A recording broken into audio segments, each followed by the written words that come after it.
Oh man, this is gonna be a good one. I am actually making this video for me. If you want to check it out, if you want to enjoy it, I'm glad to have you here. But ultimately, I want to make a recap so that way next year and in the years to come, I can look back and just see what I accomplished in this year compared to the gigantic things I'm going to accomplish next year, and just a way for me to better keep track of what is going on. So today in this video, I have with me myself, Adam, BodeVision, and I have with me my brother, Josh, a cop with a swap. Josh, what is up? What's up, man? How you doing? Good, man. I'm good. So I know I just kind of called you and said I wanted to film a video. I kind of wanted to go over a recap with you, and you were there for some of them. You were involved with some of them, but some of them you might not have even really remembered. But I wanted to bring you along with me on this video so that way I can kind of bounce back and forth off of you. Yeah, absolutely. I mean, yeah, there was some projects that went on for like weeks.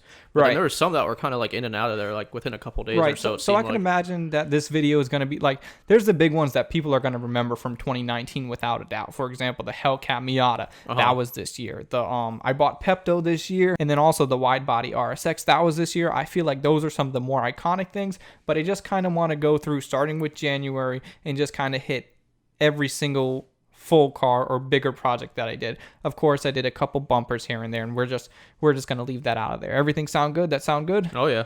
Cool. Should I do an intro for this video? You want to just get right into it? I think we should just get right into it. Just get right into it. Alrighty. So last year, at the end of the year, I received this gray 240 SX, and the owner of that car actually found my channel through when I painted Taylor Ray's car, because he was into drifting, and then he found my channel, contacted me, told me about the project. I went to go check it out, and that car, I had it for quite a while, but it went all the way into this year. At the beginning of 2019, I was just wrapping it up, and that was just a paint job. I did the interior, I did the exterior, and then that was it. Do you remember when I had that car, that gray 240? Wasn't there like a couple delays like with like the cold weather and stuff like that? Yes. I was dealing with that last year as well, and also the owner, we were going to get a body kit for it, and then he didn't know what to get, and I had that car. That car seemed to just linger, and it's amazing to me that that car was actually 2019. The beginning of 2019, I finished that car. So that was just kind of quick. And then you remember what we did? We drove up to Jacksonville, I believe, at the beginning of 2019, right? I don't think it was as far as Jacksonville, but like towards like St. Augustine, like right. Almost up there. Definitely North Florida, and that's when we picked up Project Pepto, and you actually rode along, and Dad came too. I know I have some footage of us loading it on a trailer and all different things like that. That was a good thing. And with Project Pepto, what would you want to see done with that in the future? What are your thoughts on Project Pepto? I only think like the only thing I think is it just really needs to be like an iconic like Integra. Like this is BodeVision's Integra. Like it cannot be, obviously not over the top, but like it has to be like iconic in some type of way. Right. And like it is the pink, I mean that is like that, but like obviously like you're a painter first and foremost, so it is gonna get, like people always talk about the paint, like it is gonna get a paint job. Right. And then with that car, there's a couple different things that I had in mind. In the cantilever suspension, for example, that was one thing that I thought and that I felt. Hi. Hey. Come here. Look right here. Say hi. Say hi. Oh. Okay, come on, baby. Let's ride. She wants to push all the buttons. Oh. Anyway, so the Pepto. Pepto, right. That's what was going on besides the offspring margin in here. Anyway, so Project Pepto, what I wanted to do and what I always want to do whenever I'm working on a project, I want it to be unique but not sacrifice quality. We've talked about it before that people want to build cars unique just to be different, but it's junk. So that's why I wanted to do the cantilever suspension setup, because that's really cool and you don't see it very often. It is definitely unique, and that's what I strive for whenever I'm building a car, is to do something that's different but still shows quality. Yeah, I think the Integra lends itself well to that because the back hatch, the glass and stuff, like people can walk by and they see it. Right. Yeah. And then as far as plans for the future for Project Pepto, I kind of have some different things in mind for 2020 that we might get into a little more at the end of this video when we're kind of wrapping it up. But right now, Project Pepto is just kind of on the ice because I don't know exactly what I'm going to do to it. And then customer cars come first, and it's just that. It's good now. Yeah. Like, I want to enjoy it as it is now before I make it to be so nice that I don't want to drive it anymore. Yeah. And I see, like, a lot of people ask, like, not about the history, but, like, you know, like, what's up with the pink Integra? Like, do you want to go, like, into any, like, like, briefly about, like, what the story is, like, with buying, like, that pink Integra? Yeah. I had been looking for a car for quite a while online, and I actually saw this Integra come up for months, and they were asking a lot of money for it. But it was pink, it was on bags, it didn't run, and nobody wants to buy that. Hello Kitty stickers. Yeah, exactly. And I knew that as a potential buyer, I knew that the person or the seller wasn't going to have much interest in the car. So I sent him an email just kind of explaining like what I do, who I am, and just explaining that I'm looking for a project.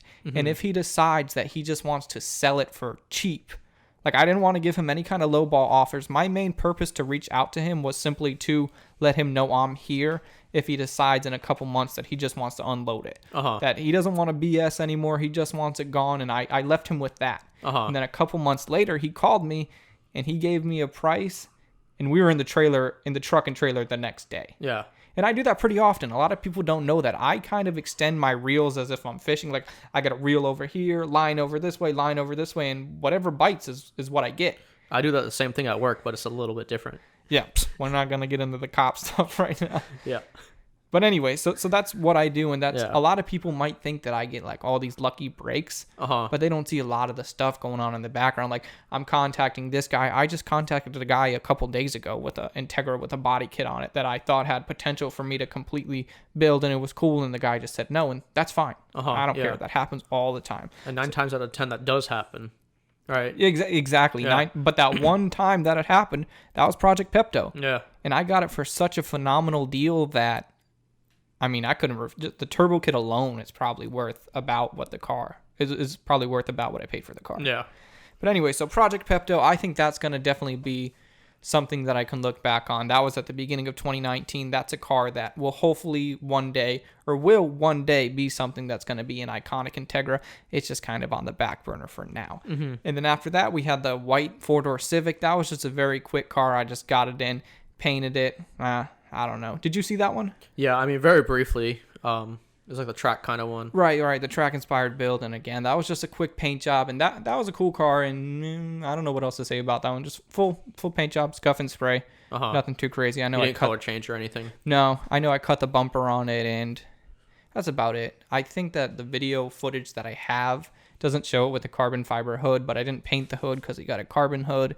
And then it looks good. So then moving on from that, I also did a right-hand drive conversion on Mcfly's hatch. That's a pretty well-known car. It's a green hatch slammed on work wheels, and that thing is low. You know the car I'm talking about, right? Yeah. How did he like bring you like the car? Like, did you pull the engine or he brought it? Like No. That was actually a job where I told him that I didn't want to do the labor as far as removing the motor and stuff like that, because I don't really like getting my hands dirty as far as doing the mechanic stuff. Yeah. And also it saved him some money on his end too. I always try to do that. If you can save some money by doing some of the things yourself when it comes to that.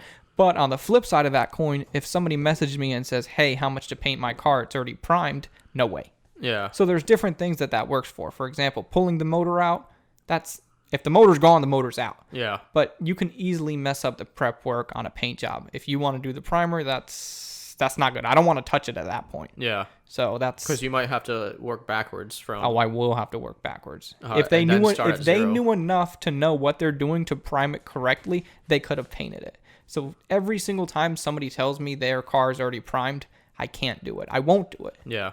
Because if something like messes up, because everything's underneath the primer. Right. It's all about the building of the foundation of the house. If somebody calls me to put a roof on a hut, the whole hut's going to collapse, and then I look like I messed it up because my roof caved in. So I can't put a roof on a hut. Yeah. I can't paint on somebody else's primer. Yeah. So just choose not to. Right. You can't.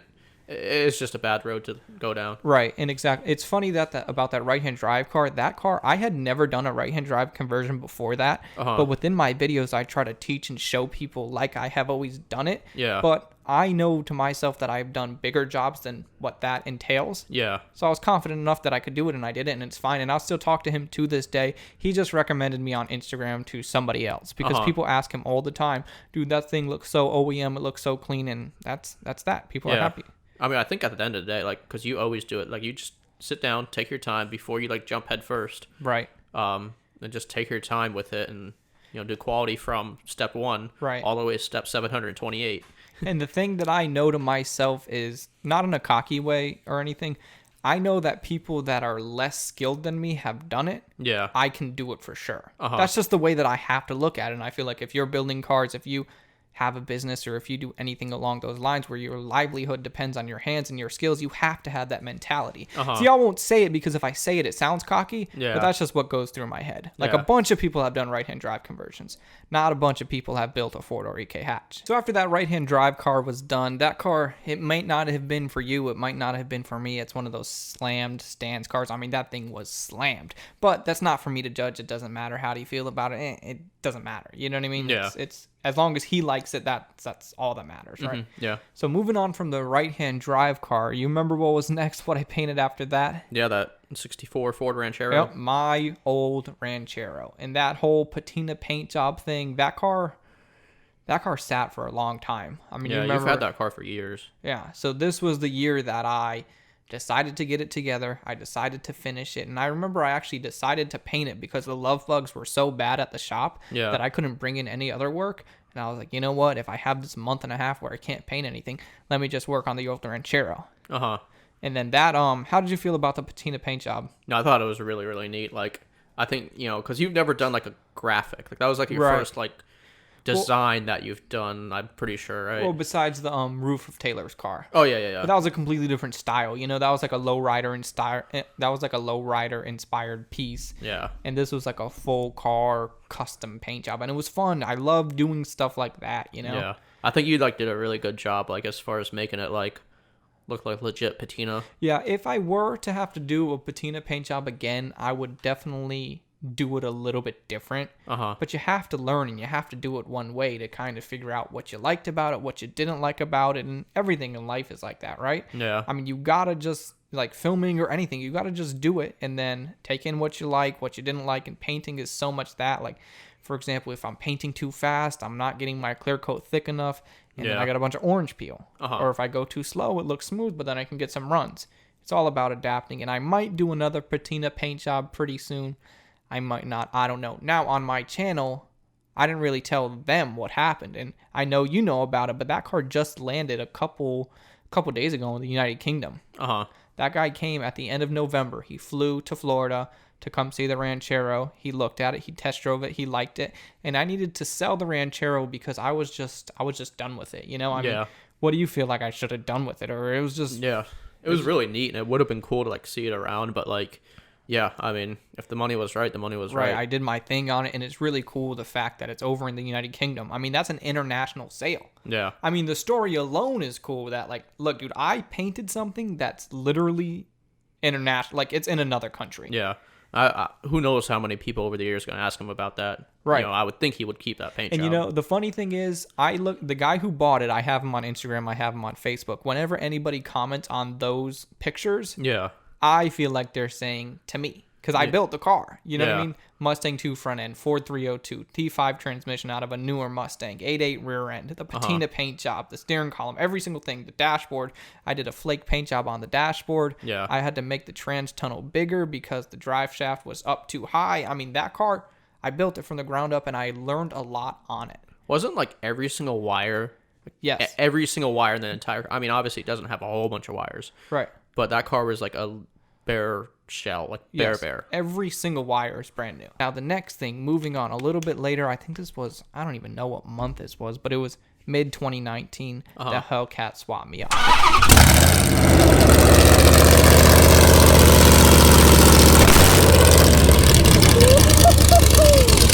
Speaking of hot rodding. Right. I feel like that car was definitely a car that put my channel on the map. Yeah. You know what I mean?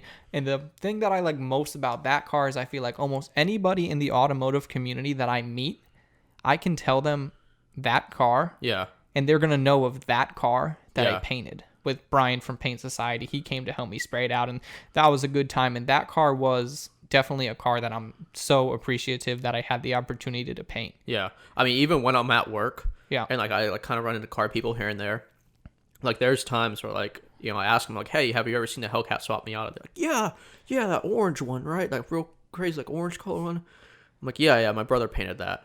And like, oh crap, and right. Like, they instantly know, like they know, because that's like one of one. Right, and one of my goals as a creator or like a builder in the automotive community is I've always wanted to kind of feel like anybody that I talk to, I could talk to them about a car and have them know that car. And I Uh-huh. feel like the Hellcat Miata like is the all-encompassing example of that. Uh-huh. You know what I mean? Where before I could have said, hey, you know that yellow Ford or AK hatch? Honda people might know about it, but not everybody knows about it. Or Yeah.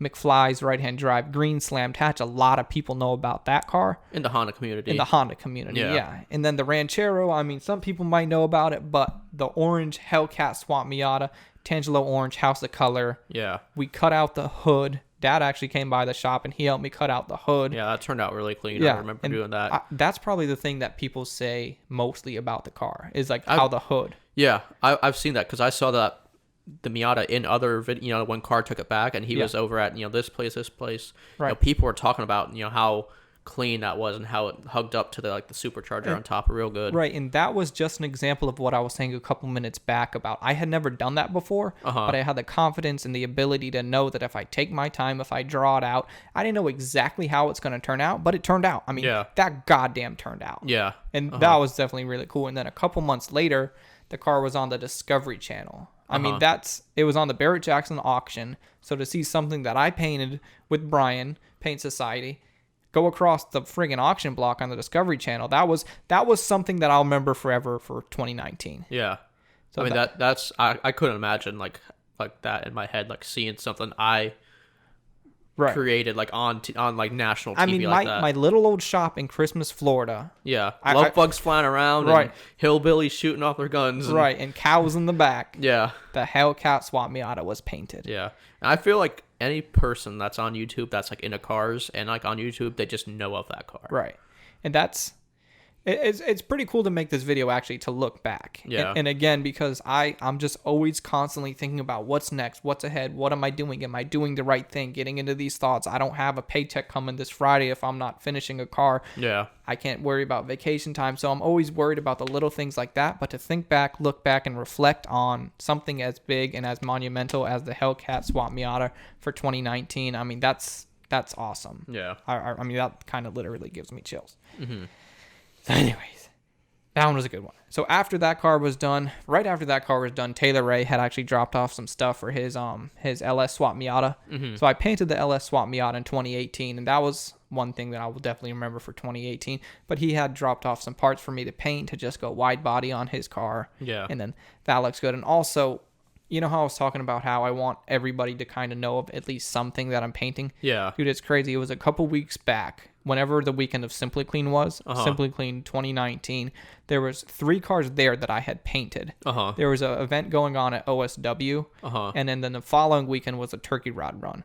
So Taylor killed it at OSW. Okay. Some of my cars at Simply Clean were killing it. That Blue Del Sol was killing it. And then also the Hellcat Swap Miata was at the turkey rod run the next weekend. Oh, yeah. So within 7 days, you know how many people saw something that was in that little old shop? Yeah. Like that to me I mean, dude, it literally gives me chills thinking about that. Yeah. And that's what makes it all worth it. You know what I mean? That's the bread and butter. Like and the money's whatever. The money will come and go, but this is like. Yeah. Like when people are just out there, like just rando people, like out there just seeing your cars. Right. And they may not even know it's you particularly. But Yeah, of course they won't. I mean, stuff comes and goes, and a lot of my new viewers might not even know that Taylor's car that rips that I painted it. Yeah. And that's okay with me. Yeah. And he rips. Like he won that, like I know, this is about your channel, but he like won that competition. Like, I don't know, what was it? A month back at OSW. Yeah. It was him and Adam LZ in the finals, and Taylor Wright won. Right. So he has that car dialed in, and it looks neat too doing it. Yeah, and I don't want anybody to kind of get the feeling that I'm claiming these cars as my own. I never want anybody to feel that way, but it's just a personal thing for me. Like, I don't gloat and say, hey, Taylor's car just won this competition. I painted it. Yeah. But in this setting, of course I'm going to talk about it. Yeah. This is about my channel reflection. But it's cool to look out, like out onto the horizon and look out in the wild, so to speak, of like the car scene and see like your work here, there, and there. Right. It's insane. So moving on from Taylor's car, we're going to probably see him a little bit more in the future. After that, we did Zosh's car, probably the most famous Integra on YouTube. I got a lot of backlash from saying that, but I don't think, or I know there's not any other creator out there that has a channel as big, fully built on one chassis. Like his channel is that car. Right, it was built on that car, and of Yeah. course he's had other projects along the way, and he's funny, and his videos are great. No, They're I well love his edited. videos, Yeah, yeah. his videos are great. So that has like, I'm not taking away from anything else and saying his channel only survived because of the Integra, but I still think that's the most famous Integra on YouTube if you're talking about number of videos, number of views, Yeah. number of people that have watched that car. There's VTEC Vicky that the Boosted Boys built, but that was 1 or 2 videos. Yeah. You know what I mean? Maybe more people watch that video, but Zosh's Integra, in my mind, is the most famous Integra on YouTube. Yeah. So that car was fun. You remember what we did? I shaved the side moldings on that car. That was a big thing. Oh yeah. You remember? You remember the story Yeah. behind that? Because first you tell him like, right? That was that one. Yep. Okay. And then what happened? What did I tell you? You told him no, right? And then you're like prepping it, and then one of them broke. Yep. Is that right? Then Yep. you called him back. You're like, man, like crossing your fingers. I hope he's down with like the shaved side moldings. Right. And you had to like pitch it to him. But, Right. like, I had to kind of spin it in a direction. Hey, I think it would look really clean if we shaved the side moldings, but in reality, I had just broke the moldings that I was taking off. Yeah, and like a lot, like you never really see like that's kind of like the behind the scenes Right. of it that you never really see too much in like the video to video. Yeah. But now looking back at that, I mean, that was the way to go. Yeah. Like, I would just have to do a day or two more worth of work. But Yeah. now, I mean, I'm so glad that he did that. And that's like a key thing on a really clean Integra, shave side moldings. It's a must. I think it's so clean that like it's weird to say that it's so clean that most people don't realize it and they just know that car is clean and they can't put their finger on it why. Right. And that's one of the reasons. Yeah, definitely. And then thinking back, you know, as I was working with Zosh, he was nothing but great the entire time. And a Yeah. lot of people don't understand that. Painting is a flawed process if you're a human. Humans are flawed. You know what I mean? There's elements that I can't control. Dust specks in the air, little pieces of hair, whatever. So Zosh's Integra does have some flaws to it. But that's just part of it. So working with somebody that understands that not everything is as perfect as it looks on videos. Yeah. I mean, that was great. And that makes everything, you know what I mean? So then after Zosh's car, I kind of started to work on the Battle EG hatch. Yeah. And that one's kind of on the back burner as well because I'm waiting on our good friend Fat Boy. He's got to build the motor because that Yeah. car's owned by our friend who is in Germany. He's in the Army. I think so many people don't know the backstory behind that car. Like they think it's yours, Right. Because they see it in the background all the time, and like, what's up with the EG hatch? Yeah, like it's a buddy of ours. Yeah, so I kind of did what I did, but now I can't do anything more until we get the motor test fitted, and then once we get the motor test fitted, then I can go ahead and start doing a little bit more. But that car is just kind of on the back burner. Yeah. But that is something that I started in 2019, and hopefully that car one day becomes something as iconic as some other cars. Yeah, You know I what think that's a very neat car. It's very focused on what it on its look and what it's supposed to be. I think I lost a lot of viewers' interest on that car once I did the big wing, but Okay. everything is going to be all tracked out. Yeah. And also, the owner wanted that, and that's all I want is for the owner to Yeah. do what they want. So the Battle EG Civic, we'll work on that more in 2020, I'm sure. So you guys will see more of that. I don't know how soon that's gonna be, but that's kind of out of my control, and I can only worry about the things that are within my control. So speaking of how Zosh was such a great person to work with, the next thing for my channel for this year, 2019, that I felt is really monumental, something that really pushed me, was the Widebody RSX build. Yeah, and that was people don't realize like that was a big project. Right. Like that wasn't like a paint job. Like That was probably the biggest project that I have ever done for a quote-unquote customer. You know what I mean? Like the 4-door 8K hatch that I mentioned earlier, that was mine. Can you go real quick like what everything you did? Like you did like front bumper, right? Right. The Okay. wide fenders. Yep. Front fenders. So Jay's Racing front fender, DC5 Integra Type R front bumper, black housing DC5 Type R headlights, Jay's Racing fenders, Type R side skirts or Mugen side skirts, one or the other. And then we did the JP fiberglass rear over fenders, and you helped me throw those on. Remember we tacked it up and we kind of taped it there, and that was all good and everything. Yeah. And then also those over fenders extended to the rear bumper.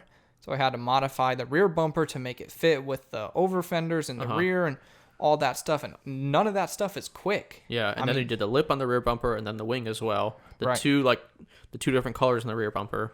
Oh yeah, I completely forgot about that. The black on the bottom, and then I completely cleared it all over so that way there's no edge. It's nice and consistent. Yeah. Those little details are things that take a while. Yeah, and then in addition to that, doing all the jams, all the prepping, the hood, everything. He completely blew the doors apart. Right. So Every single that's what I would call the most extensive color change you can possibly do, besides taking every single seal off, the carpet out, the dash out. Yeah, I mean, the next step would literally be pulling the motor and like taking Right, interior. like Honda Pro Jason type style. Yeah. Is the only thing more that you could have done. Yeah. But every single bolt in the door came off.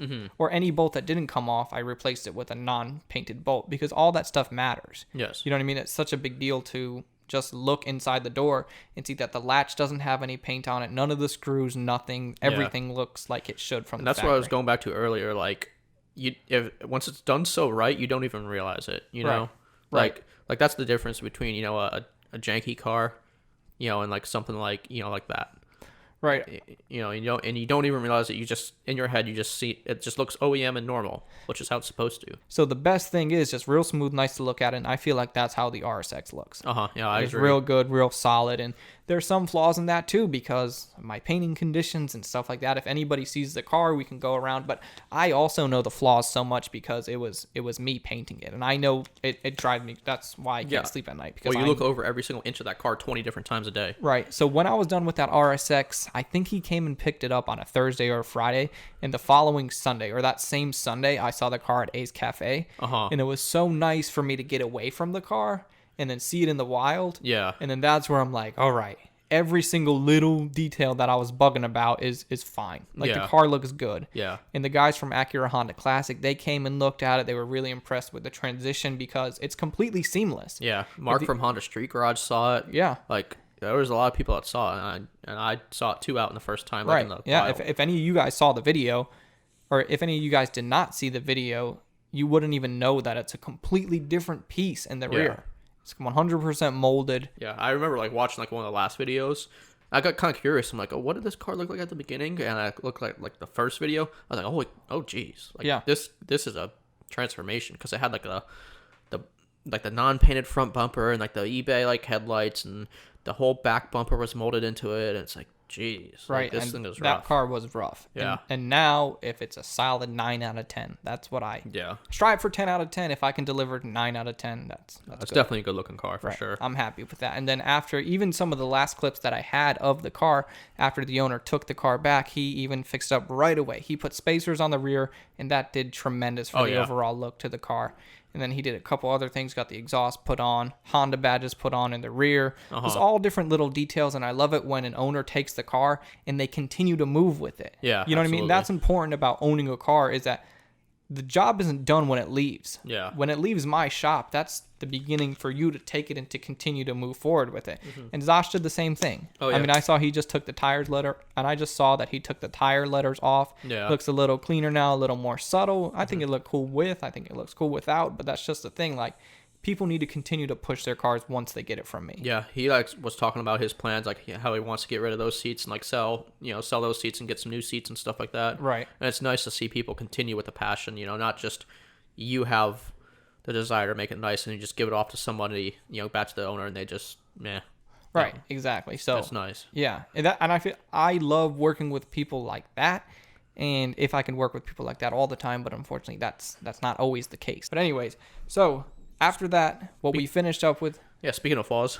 Yeah, speaking of flaws, the next kind of small major project that I did just to round out 2019 was the budget Civic. I actually bought that Civic while I had the RSX, and it was just sitting in the yard for a long time, but I didn't want to introduce it to the channel. Yeah. Because I wasn't ready to work on it. Yeah. Well, there's no point in introducing every single thing right when you buy it. Right. I mean, I could have something sitting in the bag right now. But anyway, so yeah, that white Honda Civic, I got it for $600. That was a $600 Civic build. And a lot of the times, I feel like it's not right to be extremely open about what you're spending. Yeah. But that's the premise of that project. What's the story? Because I never really heard the story. Like, someone was like junking it, like taking it to the junkyard or something? Or Yeah, well, it was a lady that had owned it, and it was Okay. sitting out front of her house. Like, she just kept it parked there, and a truck with a gigantic trailer hitch backed into it. Okay. And it just continued to go, and it just kind of wrinkled the side. It was a low speed, low impact hit. So nothing like frame wise, nothing got really messed up. It was just boom right there. Not even boom, it was right down the side. And so then that was that. And then she said that she had a bunch of people from Facebook Marketplace come look at the car. Yeah. And just every one of them was like, no. Because the pictures that she had on Facebook Marketplace, you couldn't even see the damage. Yeah.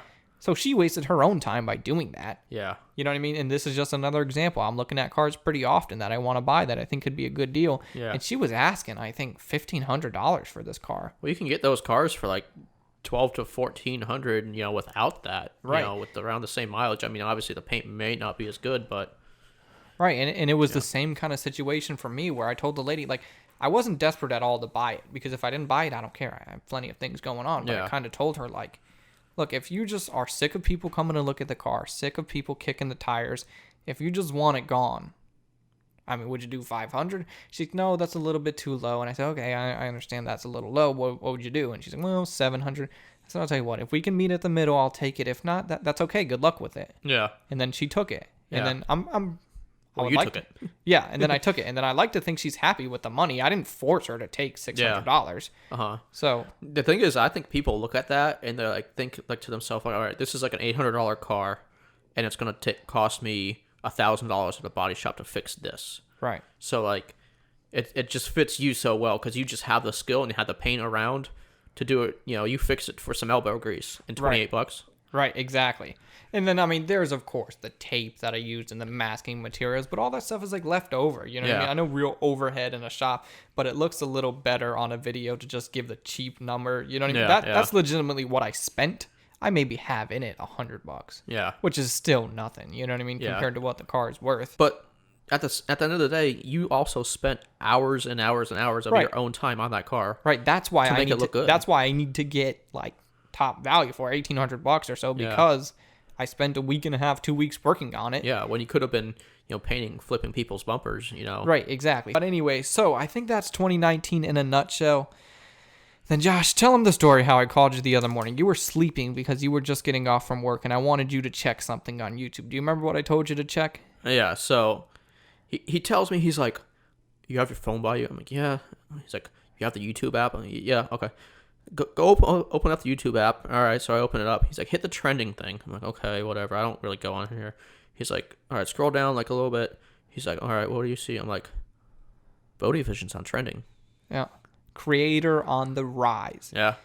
12, 18, 19. December 18th, 2019, I was officially the creator on the rise. Yeah. And I'm not extremely religious or anything like that, but I think that was a sign to just say, look, dude, you're doing the right thing. Yeah. This creator on the rise, what more does that mean besides creator on the rise? Yeah. I'm on the rise. What's Yeah. up? So YouTube recognized that I'm doing something right. Yeah. And there's, I think I looked it up, 28 million active channels on YouTube. Yeah. And they pick one channel per day. Yeah. You know what I was thinking? Like, obviously, like, all the trending videos, like, it's just a big math algorithm, right? Or whatever you want to call it. Like, just whatever video's getting a lot of views, like, they just put it on there.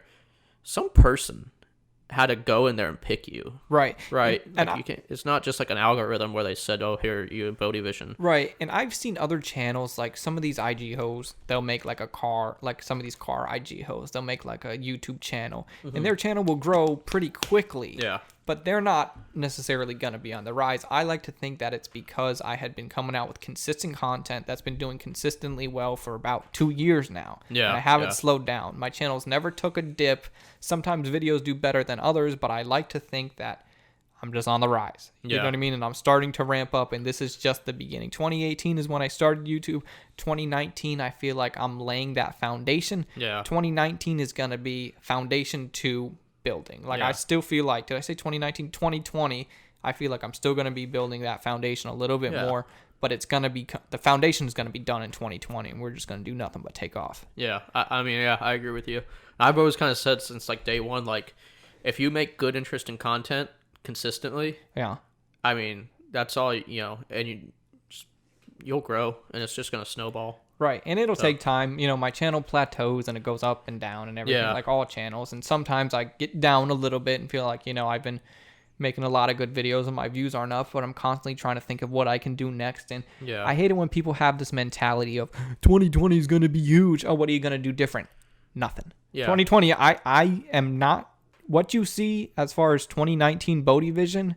I hope that people can recognize that as 2019 BodeVision and 2020 to be a year that is changing. I think, like, to switch gears a little bit, like, some people see these big channels, that dude in blue and LZ and stuff like that.